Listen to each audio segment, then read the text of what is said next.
Pendulum and Salamander Great to do a nice little thing, making top 8 out of this case tournament for Refined Gaming. Don't be like the 30% of you guys have not smashed the crap out of that subscribe button. Smash as we climb up the 100k ladder here. Breakdown for Refined Gaming tells pretty much the same story that we've seen, but your rogue competitors for this deck are very interesting. We had 3 Despia decks in the top cut for this event. Anybody surprised about that? No, not really. Best represented deck in the room. Highest conversion turnover rate, consistency on its back. Yeah, I'm not surprised about any of that, to be honest with you. Salamander Great also locks it down in top cut here. We also seen, previously out of the Ecuador regional or nationals that deck was able to kind of keep up and maintain a dominating force on the metagame, which kind of proves to us, ladies and gentlemen, that the higher conversion turnover rates for like these roguish decks, it's actually amazing what adding back some Salamander Great circles into the format can really do. We also had Sword Soul in top cut as well, proving to us that, hey, still the second best deck in the room, honestly. Then we had Pendulums. Between like the success of Triff and seeing this deck as more of a rogue competitor now that Beyond the Pendulum is out, really does show us that it's kind of crazy, ladies and gentlemen, what you can see happening right now in the format in terms of Pendulum development. It's very nice. We also had Eldritch in here as well, which I'm not really surprised to see that Eldritch is still maintaining and doing what it does best. I mean, back row, go brrrr. And then we also had, yes, a Sky Striker list. Unfortunately, I do not have that Sky Striker list for you at this point in time, but if I had to assume, it's either going to be a Mystic Mine Shenanigans version, kind of slows down the format, or they found a way to incorporate Regulux into the deck at this point in time so that they can use the power of, the Omni Negate by equipping one of their machine-esque monsters to it. Other than that, that should be your generalized little breakdown for this. Let's dig on into those deck lists, shall we? All right, the first list we're going to be looking at here is going to be your Allure of Darkness, your more standardized Despia deck for this event. And one thing, I don't know if you've noticed, but the Allure of Darkness build has become the dominating force in the very early stages of this list. Just the fact that you can literally get all of the searching, trigger off Macareer, it's pretty free for this deck. I also like the fact that this build is exploring more Fallen of Albaz options here. One thing about most of these decks is we have Brigand present. There's no Alba Lenitus in these decks. I guess they're not too fearful of their Dragon Link matchup. And I think it's pretty interesting to note that while Alba Lenitus is a good card when presented with these, being able to just set up like double Masquerade, punish the opponent, feels so much better in the overall long haul for this. So that's definitely something else I would consider at this point in time, ladies and gentlemen, is yes, Alba Lenitus is good, as I just said, but it's not something that we see overdeveloping. I also like the fact that we do have the branded sword in here. All right, definitely starting to see a lot more play as well. I mean, literally, the fact you just get to spam out all of these huge tokens, and your opponent's just like, "What do I do about this?" Like they become overwhelmed by this large number of extra bodies on the field, and they can't play around it. So that's definitely another big advantage to this build versus some of the other ones here. Next up here is our Salamander Great list. All right, so first thing, we are on Triple Circle. Interesting enough, I did see that some builds were only playing 2 of this, still even to this day. Even though we have pushed this back up, yeah. We're also only on Will of the Salamander Great. I have not seen Triple Will show up yet. I do want to say that. That means that most people are looking at Will right now and going 2 to 3 is going to be your more optional ratio, our optimal ratio, and I think that that's fine in terms of development. Double Desires really helped out this deck too. Also, now that Heat Soul is out here, this was like the last missing piece that we kind of needed to push this deck a little bit up further beyond here. And in terms of like a utilizing toolbox that, gets very good option trees, this deck is doing very good. And one other thing that I think some people might complain about looking at this list, the one Rage and the one Roar with the developments of Desires. If you have to Desires and you have to lose one of those two, that's why some builds were playing 2.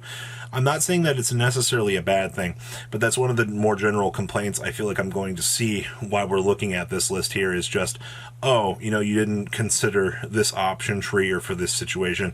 But I think that this duelist was fine enough to get away with one rage and run roar. That's why they were able to get to top 8 and, you know, see success like this. All right, it all makes sense in the long, you know, haul of things.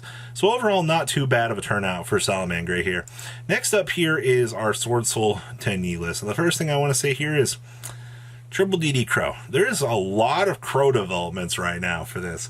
And it's mainly been Sword Soul Tourney and I think the offshoot of Tri Brigade are the two decks that are really playing Crow right now. Everything else is just kind of taking a little bit of a backseat to this. I see that we are playing Synthana and the Heavenly Dragon Cycle, of course. Only 2 Ecclesia. I've definitely seen 2 Ecclesia being the lot more, I guess, consistent approach here. You're also on 42 cards in this variant, which is fine. Also, only 1 blackout. Some comment section a while back, somebody was like, why aren't you playing 2 blackouts for new format?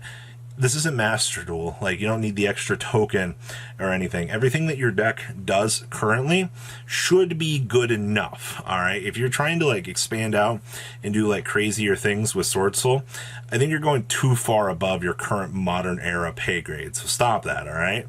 Next up here is another branded list for us here. Now, straight out of left field here, still triple Allure. Nothing really changes. 42 cards. We have triple Super Poly built into the main deck here. I do like when we do get the chance to see there can only be 1 in the side deck. This is actually a very nice power counter for the format. We also have the 1 theater present here. I don't know, it's interesting. Some builds like theater, some builds don't like theater. Of course, you're playing triple branded opening. 1 branded lost. We have seen some 2 branded lost builds, but I feel like at the end of the day, if you're trying to push out double branded lost, your deck's just going to have issues overall. So don't try to get too crazy with extending out that far. I feel like you're just asking for more problems, and Yu-Gi-Oh! Players love to make things way more inconsistent than they need to be. And also, once again, no Alba Limitus down here. I feel like the extra deck is just so standardized at this point, it's ridiculous. Pendulum! Okay. So we have Curtain Risers here, so this will be able to be your big powerhouse here. This looks very similar to Triff's list in terms of what we're going for. Curtain Riser is one of the best starters here. You know, I think my favorite thing about this deck is the fact that Hulk turns into Wonder Magician, which pops the scythe during the opponent's turn. And then your opponent's just like, what am I supposed to do? You're just like, roll raggy, like, Magarambo. Monkey board back at 1 really helped this deck immensely. Like, having a universal 1 scale with no downside, except for if you don't have another Performa Power card, but who cares? Like, this literally searches for good stuff, so you can literally do your entire combo. The side deck is a lot more, I guess, streamlined for what you're worried about here, like the dimensional barriers evenly so you can equalize going second, versus Triff, who had, like, those dark holes and those Raigekis, more of those board-breaking cards so that you could do your thing. While we do still have these present, we don't have dark holes, we don't have the lightning storms here. We went for more, you know, equalizing cards, I guess, like the evenlies to kind of balance things out a little bit more here. And I also see, yes, we got the Night Beams down here. Very, very good stuff outside of that. Wrapping up our little Pendulum Experiment / list for you guys here. And the last list we have here is another Eldritch branded list. Now, this is actually kind of interesting. We are playing Pot of Extravagance with branded fusion. Now, how crazy you are for doing this, I don't know. This is actually kind of an interesting little test. This can let you set up and get some big advantage plays, but that also means that we're not totally relying on this engine as our get-go. This is just kind of a little sub-package built into our main deck that we can see and have it work for us, which is actually kind of interesting. We're also playing the 1 Black Awakening, double Nadir Servants, all right. And then, of course, as the extra deck should be, you know, of course, you're maxed out on these big resource cards, so you're able to play the game. I also like how we have our Solemn Judgments in the side instead of the main, but we're not too worried about, like, protecting this trap lineup because most of this stuff, like the D barrier, should be doing its job, inconveniencing the opponent whatsoever. I mean, it's not like you can't chain the skill drain to stop, you know, a monster effect that's targeting your back row from doing its thing. So outside of that, that is our overall breakdown for, yeah, this event. What do you guys think? Please leave a comment down below. Tell me what you guys think. Make sure you guys smash the living crap out of that subscribe button so you guys don't miss out on more awesome content. I'm genuinely curious to see what other developments we will have here in the future. I'll see your beautiful faces back here later on the day, guys. Peace out. Patrons, thank you.